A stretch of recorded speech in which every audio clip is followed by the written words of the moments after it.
नमः पार्वती पते हर हर हर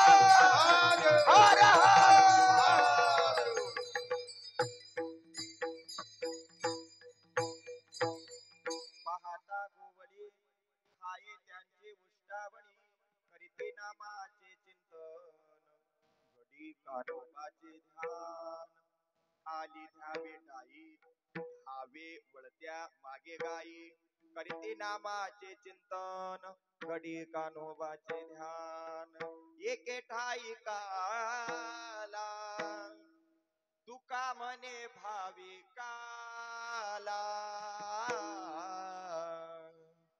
करीती नामाचे चिंतन घडी कान्होबाचे ध्यान डल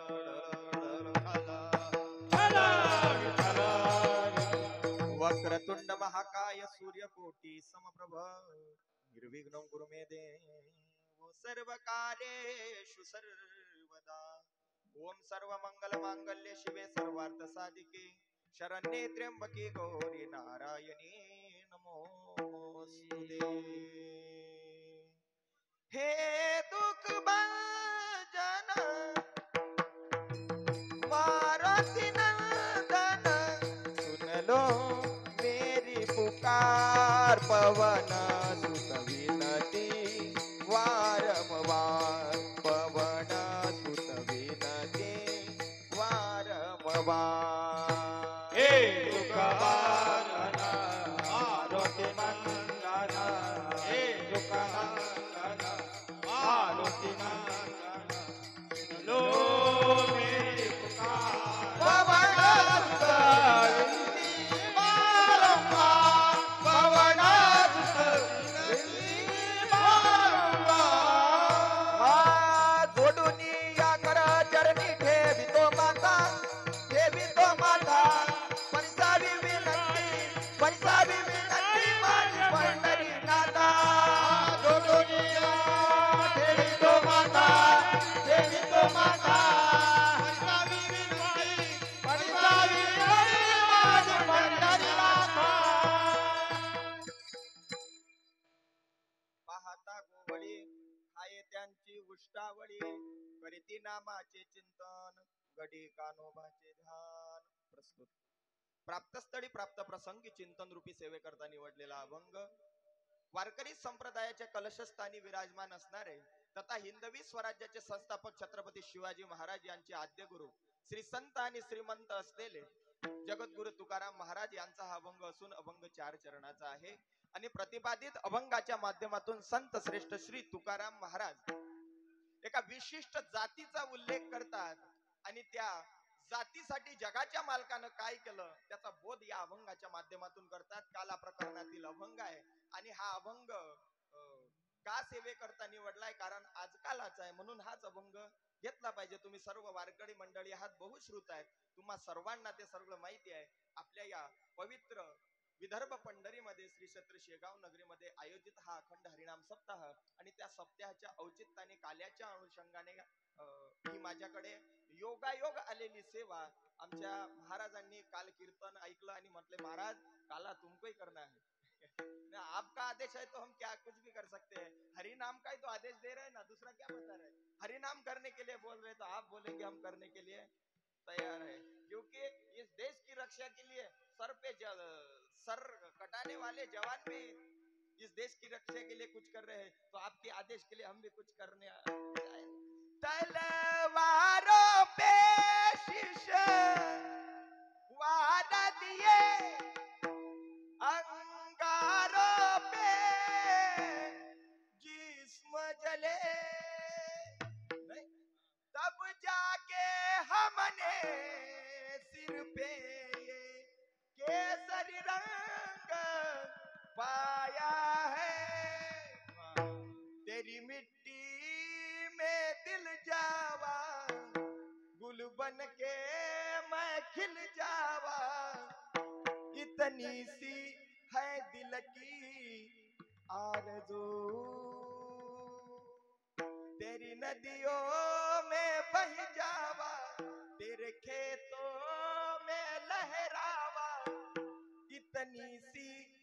दिल की आरज़ू, ऐ मेरी ज़मीं अफ़सोस कहीं जो तेरे लिए सो दर्द सहे, फीका न पड़े तेरा रंग कहीं चाहे जान ये मेरी रहे न रहे। हो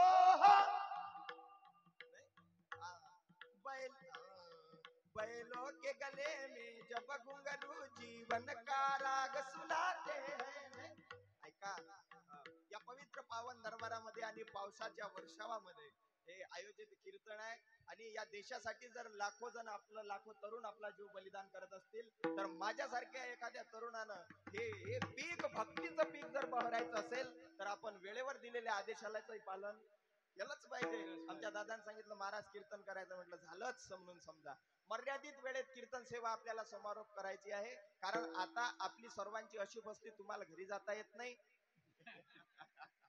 कारण वावर भरून पाऊस सुरू आहे, तुम्हाला घरी जाता येत नाही आणि उठूनही बाहेर जाता येत नाही. त्याच्यामुळे टेन्शन फ्री काम झालं, सगळीकडे थंडा थंडा कूल कूल म्हणून. परंतु तरीही मी तुम्हाला जास्त थंड होऊ देणार नाही, कारण पोटातली आग किती वरून थंड असलं तरी पोटातली आग. म्हणून मर्यादित वेळेस भगवान परमात्म्याने जो काला सांगितला तो काला तुकोबरायांनी केला तो तुम्हाला सांगणार आहे. तुकोबराय या अभंगात म्हणतात पाहता गोवडी. अरे स्वाहायला जर गेलं ना तर गोवडी समाजाची लोक आहेत. काय व्यवसाय आहे हो? काहीच नाही, सकाळी उठल्याबरोबर शेण काढणे बस, तेवढं नाही. दिवसभर ते दूध दोणे सगळी सगळी कामं बिलकुल ज्याचा लोकांना आता शीन येते ती सगळी कामं करणे. पाहता गोवडी खाये त्यांची उष्टावळी. गोवडी समाजातील लोकांचं जगाच्या मालकानं उष्ट खावं असा तुकोबारायाने अभंग या ठिकाणी रचला, असा अभंग तयार केला. काय असं तुकोबारायाला दृश्य दिसलं की हा अभंग तयार केला असेल? ऐका, काय झालं, भगवान गोपाल कृष्णाच्या चरित्र वाचत असताना तुकोबरायाला एक चरित्र डोळ्यासमोर आलं, ते मधुमंगल नावाच्या भक्ताचं. कोणाचं? भक्ताचे. भगवान गोपाल कृष्णाचे जे सवंगडी आहेत, मित्र आहे, त्यापैकी मधुमंगल नावाचा एक मित्र आहे. त्या मधुमंगलाचं चरित्र तुकोराम महाराज वाचत होते. वाचताना ते चरित्र फार गोड आहे. काय झालं, मधुमंगलाचा जो परिवार आहे तो 12 जणांचा परिवार आहे. किती जणांचा परिवार? किती जणांचा मधुमंगलाचा? 12 जणांचा. कोण कोण त्याच्या घरी? 8 भाऊ. किती भाऊ? 8 भाऊ. 8 भावाचे 2 आई वडील. किती झाले? आणि आई वडिलाचे आई वडील किती झाले? हा, आता ऐका तसं, आता फक्त हम दो. मधुमंगलचा परिवार 12 जणांचा, आई वडील, मुलं बाळ आणि आई वडिलाचेही. आता आई वडीलच भारी झाले, आई वडिलाचे आई वडील दूर राहिले ऐका. आणि त्या परिवारामध्ये जुन्या काळचा विषय अजी. त्या काळात समजा घरात स्वयंपाक करायचा असेल तर भाजी आणि भाकर, भाजी आणि भाकरी. मग त्या काळात आवडीचा, त्या गवळी लोकांचा आवडीचा पदार्थ कोणता? फोडणीचं ताक. त्या आजीनं काय केलं, तवेली म्हणतात ना, तवेली काय म्हणतात, चरवी म्हणतात की तवेली भर ताक आणलं त्या मधुमंगलच्या आईनं आणि तवेली भर ताक फोडणी दिलं. फोडणी दिलेलं ताक, 2-2 भाज्या नाहीत, एकच भाजी भाकर. जुना काळ, मोठ्या मुश्किलनं भाजी मिळायची. मग ते ताक फोडणी दिलं आणि पंगत बसली, सगळे भावंड, सगळा परिवार जेवायला बसला.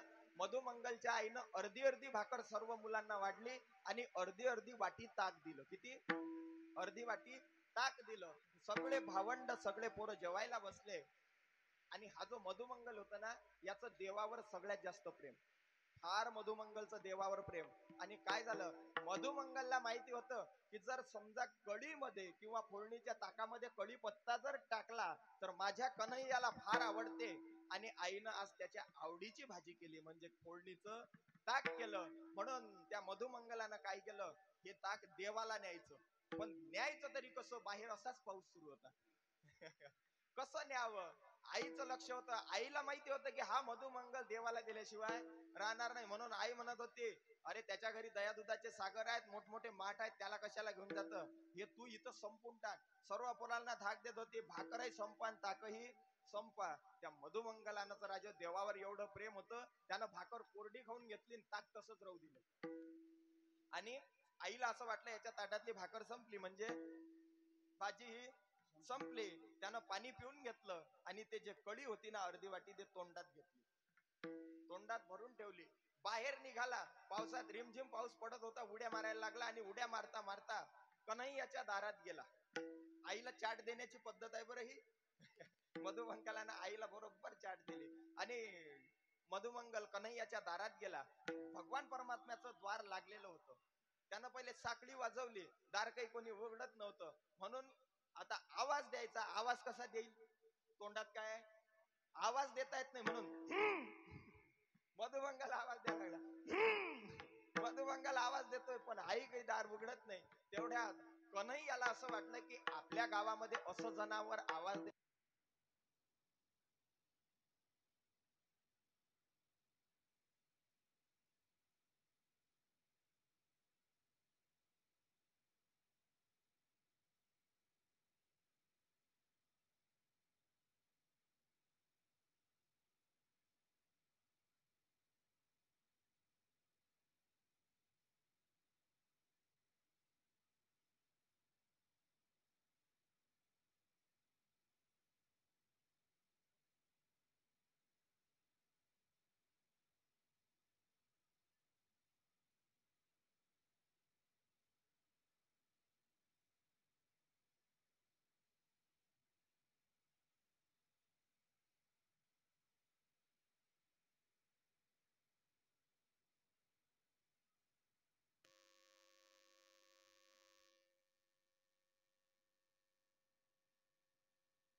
आणि मधुमंगल तिथं जाऊन करतो दाराजवळ. तेवढ्यात भगवान परमात्म्याला आवाज आला आणि भगवान परमात्म्याने ओळखलं असं जनावर आपल्या गावात, पण हे जनावर आपलंच. भगवान परमात्मा जातात, दार उघडतात. अरे मधुमंगल काय झालं, कशाला असा जनावरासारखा आवाज करतो? तेव्हा मधुमंगल काय बोलणार हो, बोलता येत नाही. तेव्हा मधुमंगल देवाला इशारानं करायला लागला, तोंड उघड तोंड उघड. पण देव काही ऐकत नाही, देवाला कळत नाही. तेव्हा मधुमंगलानं काय केलं, आपला जो पाय आहे ना असा पाय उचलला. ऐका बरं, बरोबर लक्ष ठेवता. पाय उचलला आणि देवाच्या पायाच्या अंगठ्यावर जोरानं मारला. मारल्याबरोबर देवान कसं केलं असल, करा ना, कसं केलं असल, कसं केलं असल. जसं देवानं आ केलं तशी मधुमंगलानं आपल्या तोंडातून पिचकारी. कोणाच्या तोंडात? देवाच्या तोंडात. हे गोड चरित्र आमच्या तुकोबारायांनी वाचलं. तुकोबारायांनी अभंगच तयार केला. पाहता गोवडी पाहता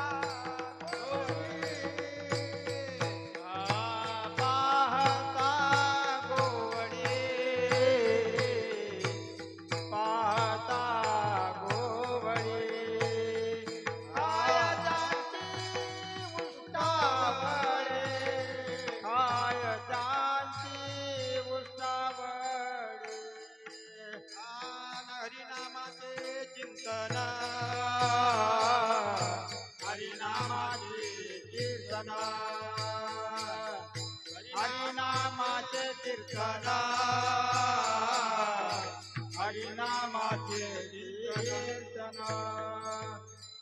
पाहता गोवडी पाहता गोवडी खाये त्यांची उष्टावडी, खाये त्यांची उष्टावडी. तुकोबारायांनी हे चरित्र वाचलं राजो आणि अभंग तयार केला. अरे पाहायला जर गेलं ना तर हे गवळी समाजाची लोक आणि त्या गवळी समाजाच्या लोकांचा हा जगाचा मालक गोष्ट खातोय. त्याकरता या गवळी समाजाच्या लोकांनी काय केलं असेल हो, काय केलं असेल? तर तुकोबाराया म्हणतात त्या गवळी समाजाच्या लोकांनी काहीच नाही केलं राजो. आपल्या जीवनात फक्त एकच केलं. काय केलं? करीती नामाचे चिंतन, करीती नामाचे चिंतन, करीती नामाचे चिंतन, करीती नामाचे चिंतन. गडी कानोबाचे ध्यान, गडी कानोबाचे ध्यान करीती नामाचे चिंतन करीती नामाचे चिंतन. काय केलं त्यांनी? जगाच्या मालकाने त्यांचं उष्ट खावं याकरता त्यांनी त्यांच्या जीवनात काय केलं? बस एकच फक्त कृष्ण कृष्ण कृष्ण. बस सतत कोणतंही काम करत असताना मग गाय दोवायला जर बसले ना राजे होते, गाय दोवायला, तर गाय सोडून कधी कधी बैल दोवायला बसत होते. एवढे देवाच्या नामचिंतनात ते तल्लीन व्हायचे आणि बैलाची धार काढत होते. बैलाची धार एवढे नामचिंतनात ते तल्लीन होते. अरे एखाद्या वेळेस जर त्या गवळणी डोक्यावर माठ घेऊन मथुरेच्या बाजारात दही दूध विकायला गेल्या ना, गोविंद घ्या कोणी दामोदर घ्या गे. त्या दही घ्या म्हणत नव्हत्या, दूध घ्या म्हणत नव्हत्या. नाही तर दही दूध विकायला गेल्यावर काय म्हणायला पाहिजे? दही घ्या रे, दही घ्या रे. नाही माय आमचं भजन म्हटलं नाही महाराजनं. महिला मंडळीचं ते भजन मंडळातले आवडते भजन आहे तसे. दही घ्या रे. काय भजन म्हणतील सांगता येत नाही. नवीन नवीन भजन काढतात, कोण्या गात्यातून काढतात सांगता येत नाही. मी एका गावाला गेलो होतो महाराज, त्या गावातल्या बाईनं भजन तयार केलं. म्हणे भाजी केली उडदाची दायव, अग भाजी केली उडदाची दायव, अव माय तू खाऊन तरी पायव, अव माय. मी म्हटलं हे भाजी उडदाची भाजी तुझ्या घरच्या मालकालेच खाऊ घाल. आपल्या मालकालेच खाऊ घाल. कायले लोक इकडे लोकांना पंक्तीत उडदाची भाजी खाऊ घालतात. काय भजन काढतील महिला मंडळ सांगता येत नाही. त्या गवळणीनं म्हणायला पाहिजे होतं ना, दही घ्या रे, दही घ्या रे, दही घ्या रे म्हटलं नाही. त्या गवळणी म्हणायच्या गोविंद घ्या कोणी दामोदर घ्या गे. तव तव हासती मथुरेच्या गे. त्या मथुरेच्या ज्या होत्या ना त्या गवळणी, त्या हसायला लागल्या. अरे ह्या वेड्या झाल्या रे वेड्या. अरे गोविंद घ्या दही दूध घ्या नाही, गोविंद घ्या गोपाळ घ्या असं म्हणतात रे.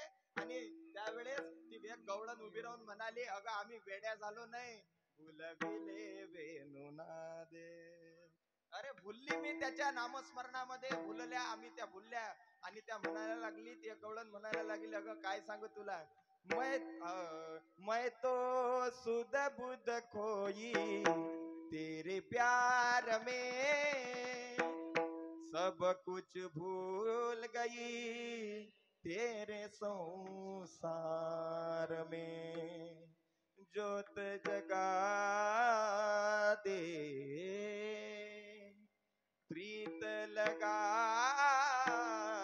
दे, गले से लगा ले मुरली वाले ओ बंसी वाले, मुरली वाले ओ बंसी वाले, मुरली वाले ओ बंसी वाले, मुरली वाले ओ बंसी वाले.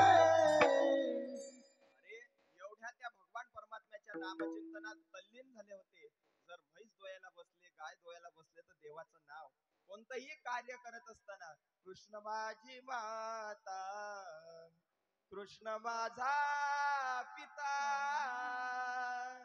हे बहिणू बंधू चुलता, कृष्ण माझा. कृष्ण कृष्ण कृष्ण झाल्या होत्या राजा होत्या. आणि काय केलं हो त्यांनी? त्या एकच म्हणायच्या, गोविंद मेरो है गोपाल मेरो है, गोविंद मेरो है गोपाल मेरो है, गोविंद मेरो है गोपाल मेरो है, गोविंद मेरो है गोपाल मेरो है. श्री बाके बिहारी नंदलाल मेरो है, बाके बिहारी नंदलाल मेरो है,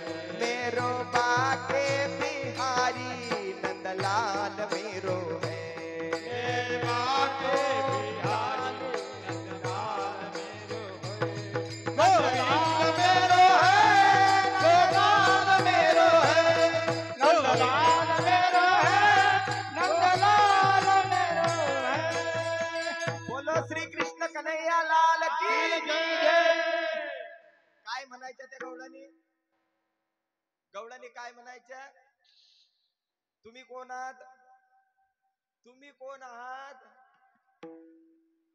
मग तुम्ही काय म्हणायला पाहिजे? म्हणता काय? आवाज आला पाहिजे हा सर्व गवळणी.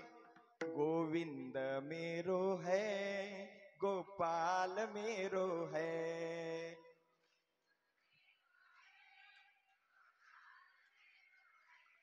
श्री बाके बिहारी नंदलाल मेरो है.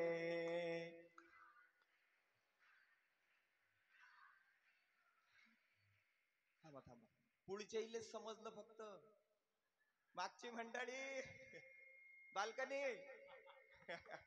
आपको भी गाना होगा तभी तो कन्हैया आपके घर आएगा. आपको भी बड़े प्यार से कान्हा का भजन करना होगा. जैसे गौड़ोनी के घर आया ना, आपके घर भी एक दिन आएगा ही आएगा. आपको सबको मिलके गाना है तभी तो ये मंडप में आएगा. चलो सब मिलके. गोविंद मेरो है, गोपाल मेरो है.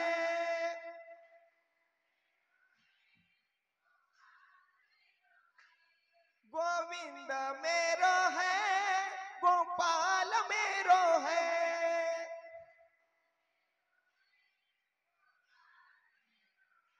श्री बाके बिहारी नंदलाल मेरो है.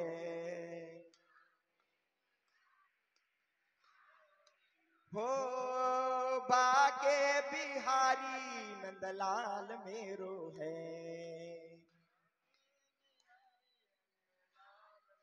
हाँ गोविंद मेरो है, गोपाल मेरो है. गोविंद मेरो है, गोपाल मेरो है. गोविंद मेरो है, गोपाल मेरो है. गोविंद मेरो है, गोपाल मेरो है. गोपाल मेरो है, गोपाल मेरो है.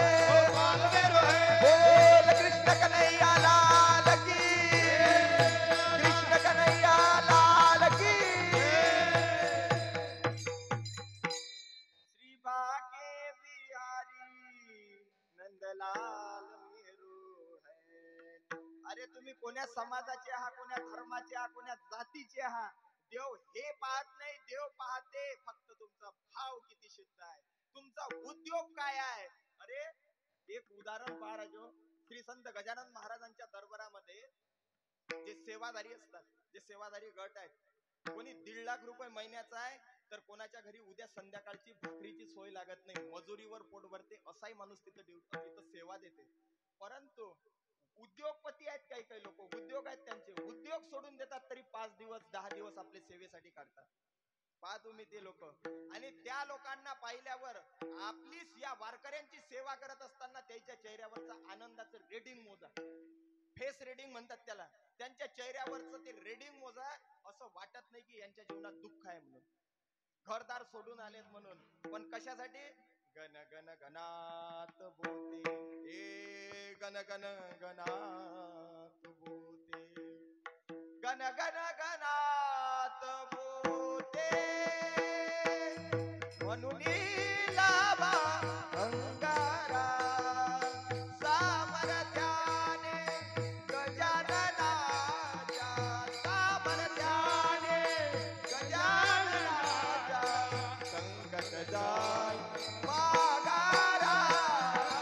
गण गण गणात बोते, गण गण गणात बोते, गण गण गणात बोते.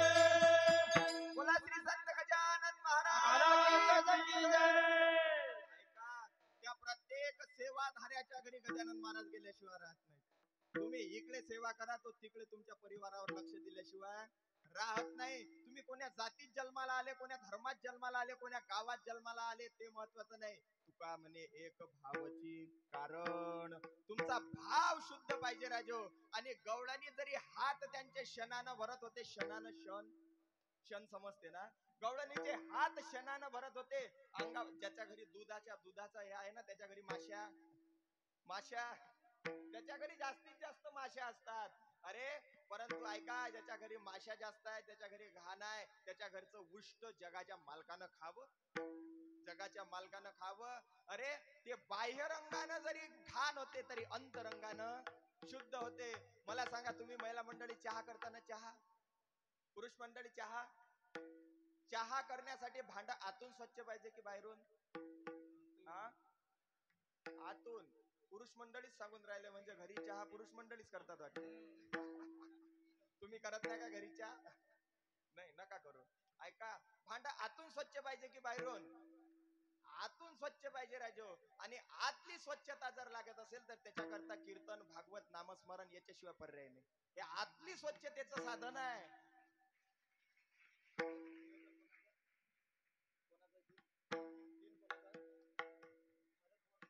आणि अग्रवाल साहेबांनी आपल्या जिनाची स्वच्छता आणि आपल्या परिसरात असलेल्या सर्व भाविकांची स्वच्छता करता हे लावलेलं हे वॉशिंग पावडर निर्मा नाही, दूधसी सफेदी. अरे आतून स्वच्छते करता अग्रवाल साहेबांना हे सर्व नियोजन केलं. आणि सर्व या परिसरातील सर्व शेगाव वासियांनी तन मन धनाने याला सहकार्य केलं. म्हणून या जिनाला सौंदर्य लाभलं. जिनाला लाभलेलं सौंदर्य हरिनामाचं सौंदर्य आहे. ऐका, तुम्हाला जर तुमच्या जीवनात यशस्वी व्हायचं असेल, जीवनात मध्ये सक्सेस लागत असेल, तर तुम्ही फक्त देवाची भक्ती करा. देव तुमच्या घरी आल्याशिवाय राहत नाही. तुम्हाला मंदिरात जाण्याची गरज नाही, मंदिरातला देव तुमच्या घरी येतो. म्हणून सांगतो, ऐका, तुम्ही लक्ष देऊन. फक्त गोपाळांनी काय केलं, रोज मंदिरात जात नव्हते, 3 वाजता बसून गायी धुवत होते, रोज मंदिरात जात नव्हते, पण मंदिरातला देव मागो माग फिरत होता. किती फिरत होता, किती फिरत होता, किती किती किती कुरू खेळत होते त्याच्यासोबत ते गोपाळ. आली द्यावी डाई, धावे वळत्या, मागे गाई. अरे खेळता खेळता ते खुप्पस समजते का तुम्हाला? खुप्पस असा गज घ्यायचा, असं पावसाळ्यात खेळायचा खेळ आहे तो खुप्पस. जुनी लोक खेळायची खुप्पस. असं खेळता असं खुपसत खुपसत खुपसत खुपसत जायचं, एका जागी गोल करायचा, ज्याची पडली तुम्हाला माहित असेल तो खेळ. आणि तो खेळ खेळता खेळता ती खुपस खुपसत खुपसत दूर न्यायचे आणि तिथून मग त्या देवाला लंगडत आणायचे. लंगडा रे लंगडा, लंगडा रे लंगडा, लंगडा रे लंगडा, लंगडा. असा कसा, असा कसा, असा कसा, असा कसा. देवाचा देव बाई लंगडा. नाही, त्याला लंगडत आणायचे, कुर्र गोटी लावायचे. कोणाला? जगाच्या मालकाला. तिथं आल्यानंतर मग तो राज्य काही फिटत नव्हता. देवावर राज्य आणायचे ते गवळ्याची पोरं, राज्य फिटत नव्हता. म्हणून म्हणून मग त्या देवाला काय शिक्षा? धावे वळत्या, मागे गाई. जेवढ्याही गाई इकडे तिकडे गेल्या ना, सगळ्या गोळा करून आण. काय राज्य? राज्य का शिक्षा काय देवाला? सगळ्या गाई जमा करून आण. धावे वळत्या, मागे गाई. मग एवढा अधिकार प्राप्त करण्याकरता त्या गोपाळांनी काय केलं? काहीच नाही. करीती नामाचे चिंतन, घडी कानोबाचे ध्यान. याच्या व्यतिरिक्त त्यांनी काहीच नाही केलं. मग एवढं केल्यानं, फक्त एवढं भगवान परमात्म्याचं नामचिंतन केल्यानं त्यांना काय भेटलं? तुका म्हणे एके ठाई काला, एके ठाई काला, एके ठाई काला, एके ठाई काला. तुका म्हणे भाविकाला, तुका म्हणे भाविकाला, तुका म्हणे भाविकाला, तुका म्हणे भाविकाला. करते नामाचे चिंतन, करते नामाचे चिंतन, करती नामाचे चिंतन, करती नामाचे चिंतन. विडोबार कुमाये, गोपाळ कुमारी, गोपार कुमाये, गोपाळ कुमारी, गोपार कुमाये, गोपाळ कुमारी, गोपार कुमाये, गोपाळ कुमारी, गोपार कुमाये. असा या अभंगाचा सरळ भावार्थ आहे. या अभंगात तुकोबारायांनी काय भाव मांडला की एका गवळ्यांच्या मुलांकरता देवानं काय काय केलं, तर गवळ्यांच्या मुलांसाठी देवानं काय काय केलं, सरळ या अभंगातला भाव आहे. आणि ऐका, वारकरी संप्रदायाचा नियम आहे की काल्याचं कीर्तन म्हटलं असतं की प्रकारे चरित्र ते उच्चारावे, चरित्र ते उच्चारावे, केले ते बेगोकुडी, केले ते वेगो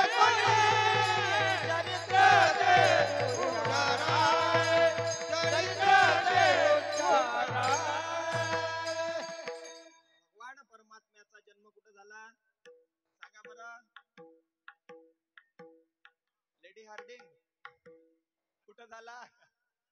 हा,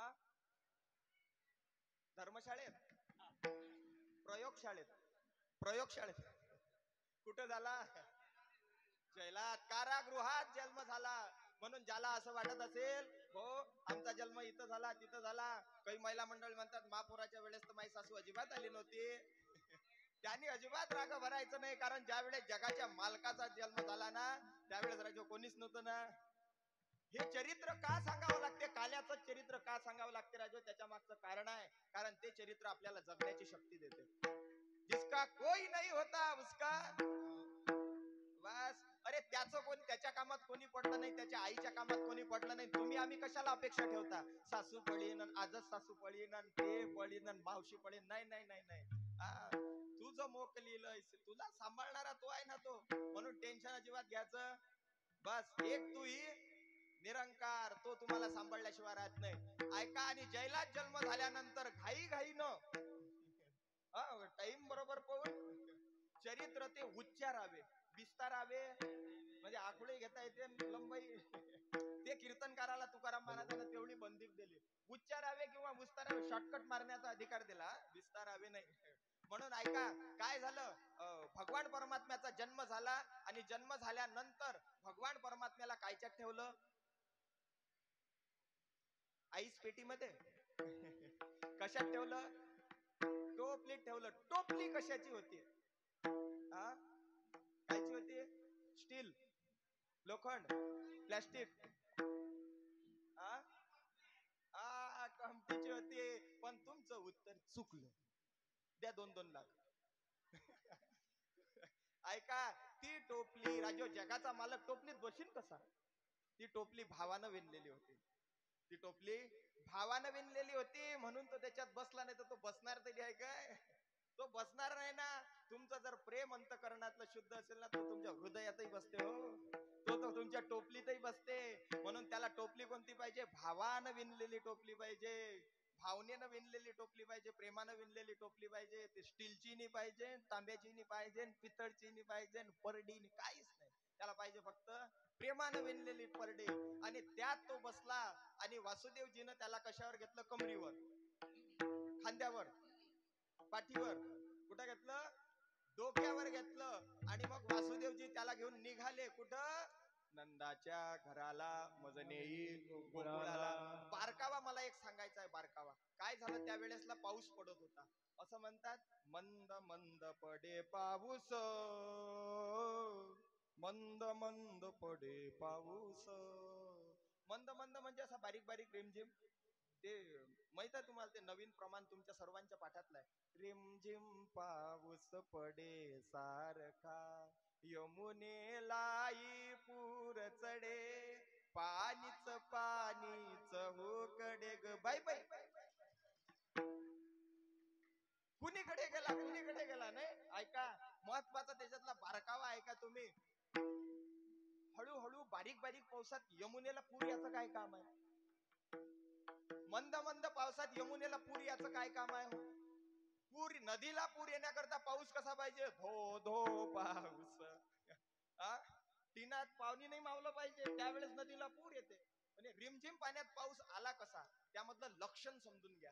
ऐका, वासुदेवजी निघाले पाण्यात, यमुना मैयेत पाय टाकला, पाणी गुळस थोडं थोडं होतं, चल्लं पाणी वरवर, चल्लं पाणी वरवर, कमरीपर्यंत आलं, छातीपर्यंत आलं, आणि गळ्यापर्यंत आलं, होनटीपर्यंत आलं, तोंडात जायला लागलं, मग पुढे नाकात जायला लागलं.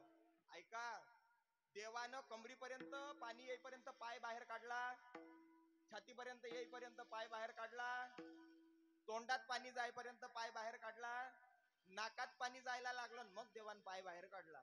मला असं म्हणायचं आहे, फक्त ज्या माणसानं देव डोक्यावर घेतला त्याच्या नाका तोंडात पाणी जाईपर्यंत देव त्याची परीक्षा पाहिजे. त्या व्यक्तीची देव परीक्षा नाकात तोंडात पाणी जाईपर्यंत. देवच नाही, समाजही त्याच्या नाका तोंडात पाणी घालतो. समाज परीक्षा पाहते, देव परीक्षा पाहते, नाका तोंडात पाणी जाईपर्यंत. कोणाची? ज्यानं डोक्यावर वासुदेवजीनं देव कुठं घेतला होता? मग ज्यानं डोक्यावर देव घेतला, देव त्याची परीक्षा पाहते, नाका तोंडात पाणी जाईपर्यंत देव परीक्षा पाहते राजो. आणि मग ज्या वेळेस नाका तोंडात पाणी जायला पाहते ना, देव अलगद पाय बाहेर काढते. आणि यमुना मैयाला देवानं आपल्या कोण्या बोटाचा स्पर्श केला? डाव्या अंगुष्ठाचा. का केला? त्याच्या मागे शास्त्र असं आहे, कारण डाव्या अंगुष्ठामध्ये भगवान परमात्म्याच्या गंगा मैयाचं वास्तव्य आहे. कोणाचं वास्तव्य आहे? गंगा मैयाचं वास्तव्य आहे. आणि गंगेला यमुनेचा स्पर्श झाला, अंगुष्ठातून गंगेला यमुनेचा स्पर्श झाला. म्हणजे गंगा कोण आहे? स्त्री आहे. आणि यमुना कोण आहे? दोन बाया एका जागी बसल्या की सगळं भुलून जातात. त्या दोघी एकत्रित आल्या, गप्पा मारण्यात तल्लीन झाल्या. आणि वासुदेवजी बाहेर. म्हणजे देव एवढा करामती आहे की त्या दोघींनाही त्यांनी म्हणून ऐका, वासुदेवजी कृष्णय्या लालाला घेऊन जातात. आणि घेऊन गेल्यानंतर त्या ठिकाणी माया उपजली येते, ठेवी मजा आली तेथे. आणि पुन्हा आनंद व्हायला लागला. काय आनंद झाला गोकुळामध्ये? गोकुळामध्ये गुडिया तोरणे, करीती कथा गाती गाणे, नंद घरा नंद भयो, जय कन्हैया लाल की. अनेक गोड गोड आनंद त्या गोकुळ नगरीमध्ये झाला. आणि आपल्याकडे एक पद्धत आहे, ज्याच्या घरी मूल झालं त्या मुलाला पाहायला जात असतात ना, फाटकी 10ची नोट घेऊन. नाही, 10ची 20ची अर्धी अर्धी, 100-50 एकत्र.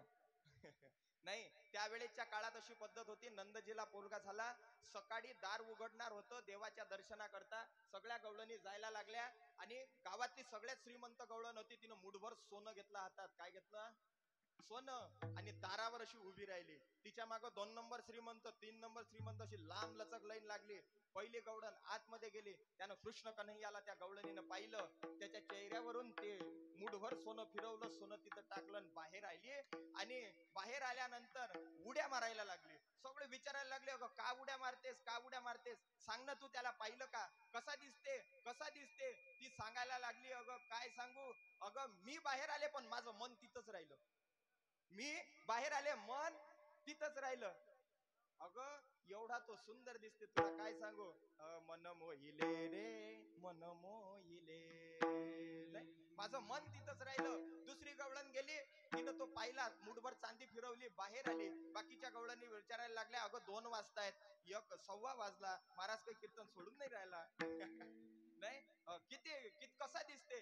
ती सांगायला लागली, सावळा देखियला आनंदाचा, तेने आनंदाचा पूर आला सावळा. तिसरी गवळण गेली, ती गवळण पाहून बाहेर आली. सगळ्या गवळणी विचारायला लागल्या, सांग ना कसा दिसते? मग काय सांगू म्हणे, किती सुंदर दिसते म्हणते तो. सावरी सूरत पे मोहन, दिल दीवाना हो गया. ती त्याची लक्षणं सांगायला लागली.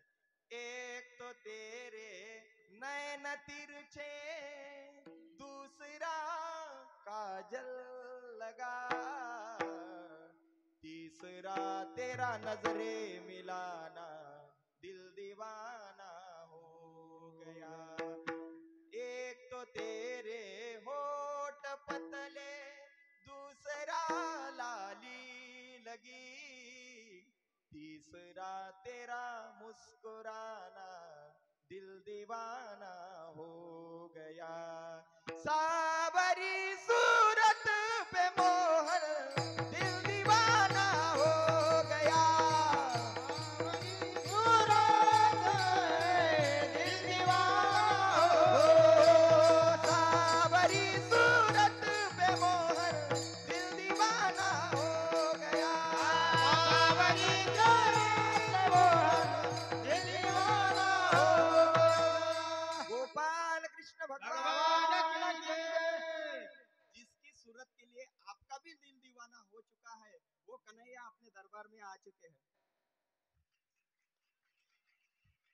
आणि महाराजांचं आगमन झालं, महाराजांच्या चरणी प्रणिपात. आणि असा त्या गोकुळ नगरीमध्ये आनंद व्हायला लागला. ऐका, बस 2 मिनिटात कीर्तन सेवा समारोपाकडे लगेच काला होणार आहे, तुम्ही टेन्शन घ्यायचं नाही. आणि काय झालं, गोकुळ नगरीमध्ये आनंद व्हायला लागला. भगवान परमात्मा तळ हात टेकीत, डाव्या गुडघ्याने रांगत, डाव्या गुडघ्याने रांगत, तळ हात टेकीत, डाव्या गुडघ्याने रांगत, रंगनाथ. मला सांगा, तुमचं बालपण आठवा. तुम्ही बालपणात चालत असताना चालण्याची सुरुवात कोणती? अशी? नाही नाही नाही नाही, चालण्याची सुरुवात पहा कशी आहे. जमिनीवरच चालला राजू. आज कितीही उंचीवर जा तुम्ही, कितीही उंचीवर असा, परंतु तुमच्या जीवनाची सुरुवात जमिनीवर सरपटत घासतच आहे. म्हणून माणसानं कितीही उंचीवर गेलं तरी आपलं बालपण आठवलं पाहिजे जमिनीवर. हे चरित्र का सांगावं लागते काल्याच्या कीर्तनात? या काल्याच्या कीर्तनात हे चरित्र का सांगावं लागते? कारण जे माणसं हवेत उडत आहेत ना, त्यांना सांगावं लागते की तुमचा जन्म जमिनीवर झाला होता. अरे जमिनीवर असून सुरुवात आहे हे सांगण्याकरता काल्याचं कीर्तन आहे. जगाचा मालक जमिनीवर सरपटत चालला. तेरी क्या बात आहे, तेरी क्या हस्ती आहे रे, तेरी क्या हस्ती आहे. आणि ऐका, मग चालण्याची पद्धत कशी आहे? आपला असा हात करायचा, एक हात असा करायचा, आणि पायाच्या अंगठ्याचा आधार घेऊन मागचं फाउंडेशन. आपण सगळे असंच जमिनीवर सरपटत चाललोय, असंच उभं राहिलोय. हीच पद्धत आहे राजे हो. आणि भगवान परमात्मा असे चालायला लागले. आणि चालता चालता काय झालं, अनेक खोड्या करायला लागले, थोडेसे मोठे व्हायला लागले.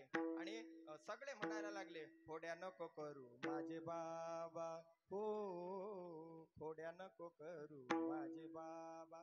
आणि एका गवळणीने सांगितलं, अगं तो इकडे येतो तिकडे येतो, माझ्या घरी येऊन दाखव म्हणा. मग तेव्हा भगवान परमात्म्याने काय केलं? ऐका ऐका, इकडे पहा इकडे पहा इकडे. भगवान परमात्म्याने काय केलं? भगवान परमात्म्याने एक विशेष रचना केली. एका गवळणीच्या घरी चोरी करायला गेले. आलेल्या सर्व अतिथींचं आयोजक नियोजक संयोजकांकरके हार्दिक स्वागत, जोरदार टाळीने स्वागत करा.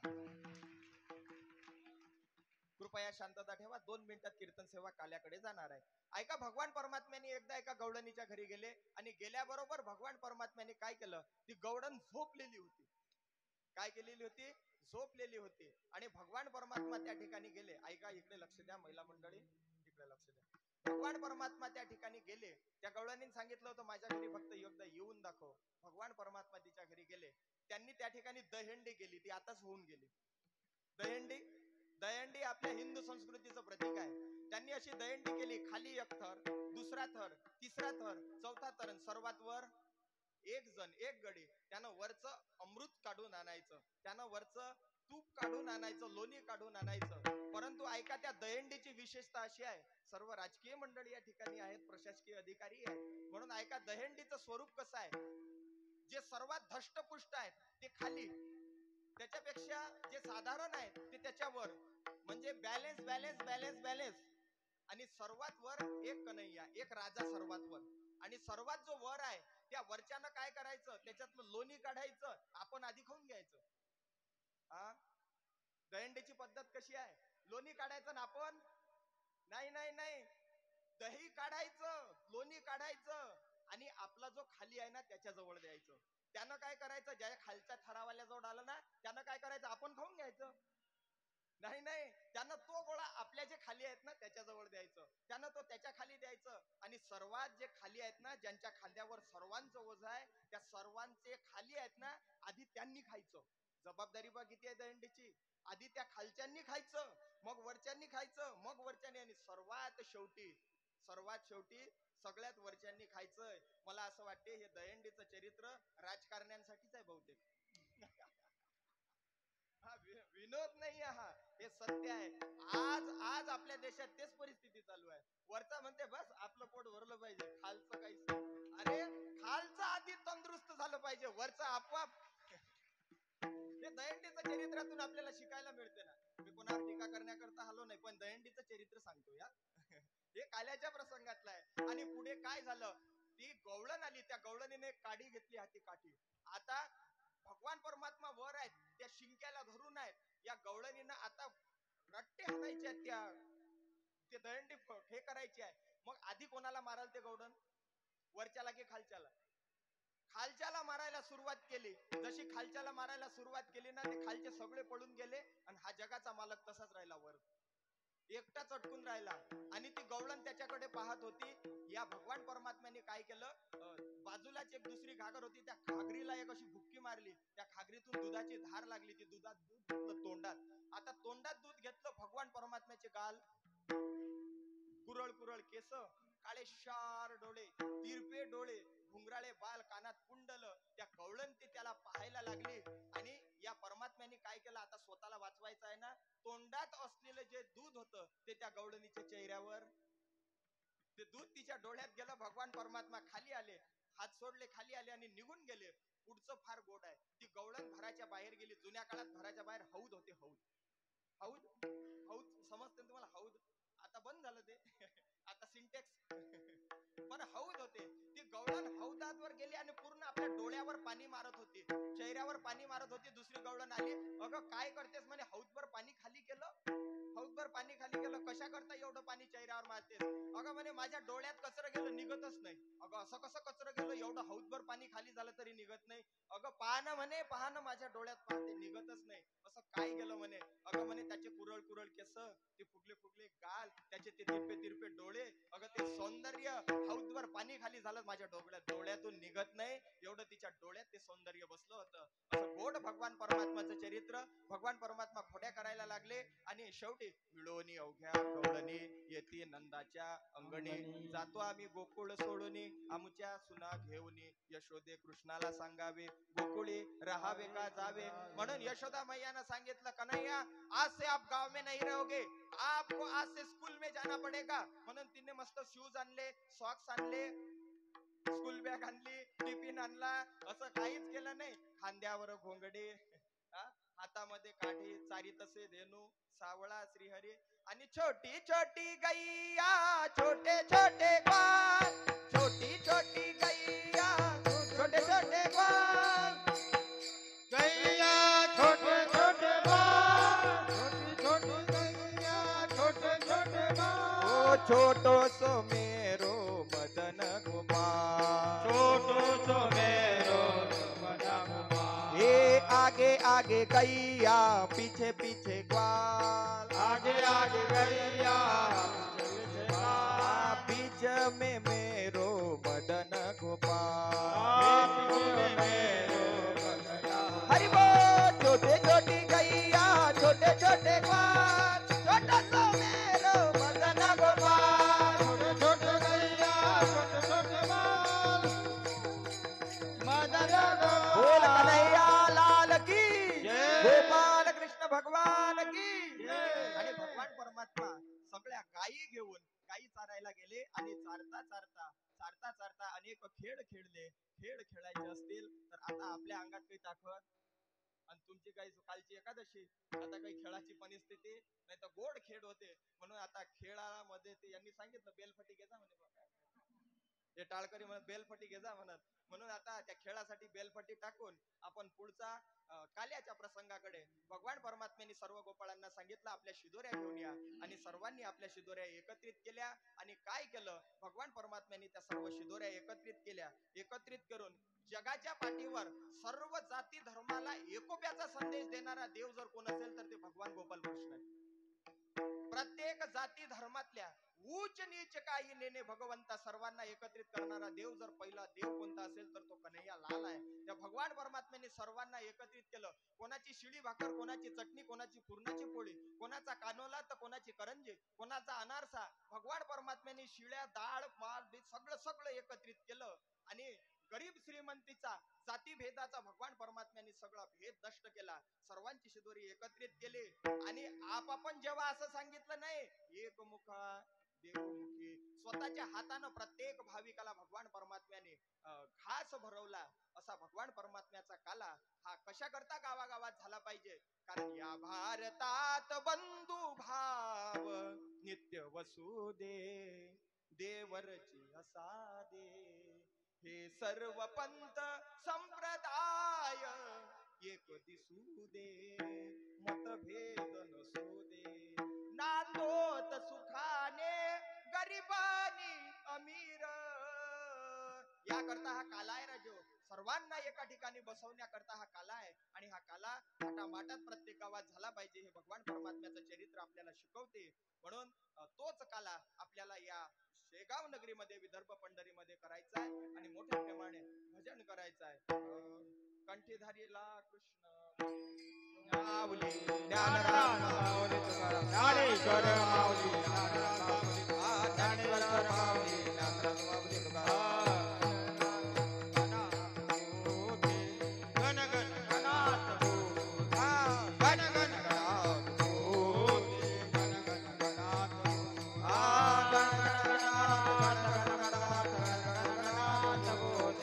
गण गण गणात गण गण गणात गण गण गणात भूत गण गण गणात गण गण गणात भूत. श्री संत गजानन महाराज की धरला कृष्ण म्हणे अवघा काला वाटोय